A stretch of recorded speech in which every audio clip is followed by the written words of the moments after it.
Hey, what's up guys? I'm BTC. With the release of Doomfist and some other major balancing changes for other heroes, does this mean that we're finally about to see the death of the dive comp?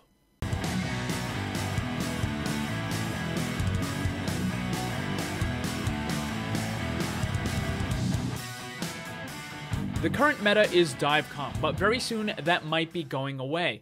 A couple of characters were just recently buffed, with one in particular that has the potential to almost completely shut down dive comp. So let's break this down a bit. The first thing to look at is the addition of Doomfist. It's a major thing. This character fits perfectly with dive comp, however. He has high damage, including the ability to one-hit kill a lot of enemies, a good amount of self-sustain, and an ultimate that allows him to escape or re-engage pretty much whenever he wants to. And added to all this is an insane amount of mobility. The drawback of this character is that it requires a pretty high level of skill to use him effectively. Now, you could swap out a Genji or a Tracer for a Doomfist, and the dive comp would still be just as powerful, if not a little bit stronger. Or you could take it one step further and just run all 3 DPS, only 1 tank, and then 2 healers. If the only thing that Blizzard had done in that most recent patch was to add Doomfist, the dive comp would be the undisputed king of everything, the law of the land, the supreme uncontested meta. But that isn't what happened. A couple of other characters got some pretty decent buffs as well. McCree can now target a lot faster with his ultimate, and his flashbang is a lot more reliable. McCree has always been a very solid character to use as a counter versus high mobility heroes, but by himself he tends to get overwhelmed in a dive comp. That's why you would never see him get used in a dive comp, because by himself he just wasn't good enough and he would die way too fast. Another character that got a buff recently was Reinhardt. They increased his swing speed, which equates to just a raw DPS increase for the character, and they also fixed a bunch of his hitbox problems with his swing, his fire strike, and his charge. All of these combined changes put Reinhardt in a much better spot than he was before. Again, by himself, probably not good enough to deal with the dive comp. However, the last character that they changed is Zarya, and even though she does synergize quite well with high mobility characters who dive into the back line, she wasn't really used all that much in dive comp because the characters in dive comp were almost completely immune to Zarya's ultimate. First, you have D.Va, who could just, well, eat Zarya's ultimate and destroy it entirely, but even then, if you landed the ultimate, the 2 primary DPS, being Genji and Tracer, could just easily escape.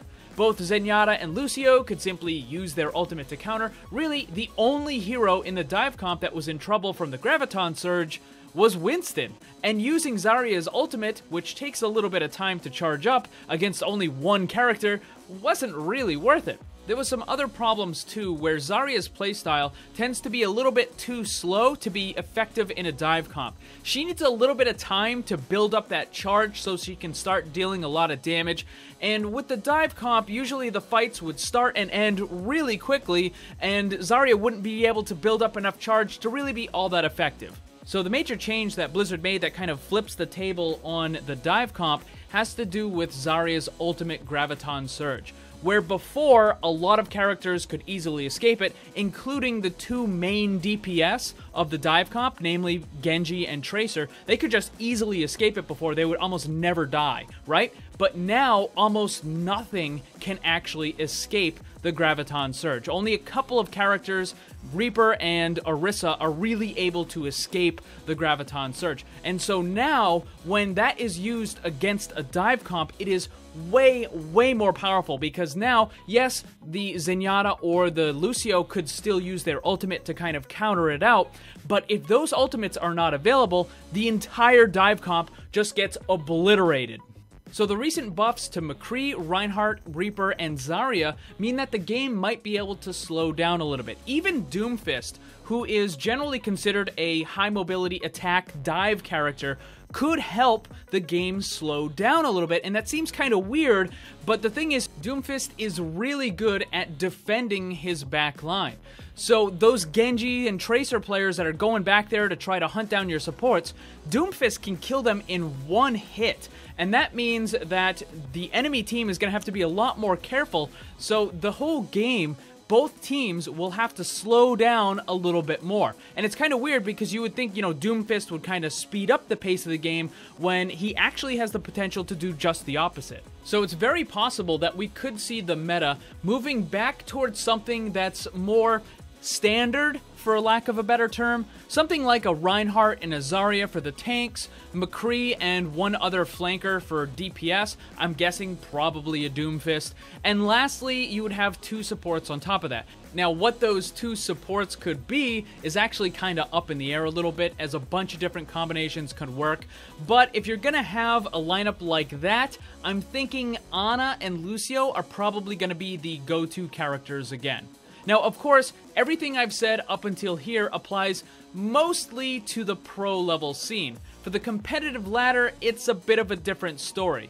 The ladder has never really followed the meta. Sure, a lot of people try, but if you look at the actual pick rates of heroes in the meta versus those that are not in the meta, and if you look at the competitive ladder across all the different ranks, you're going to see that in general, the competitive ladder really doesn't follow the meta hardly at all.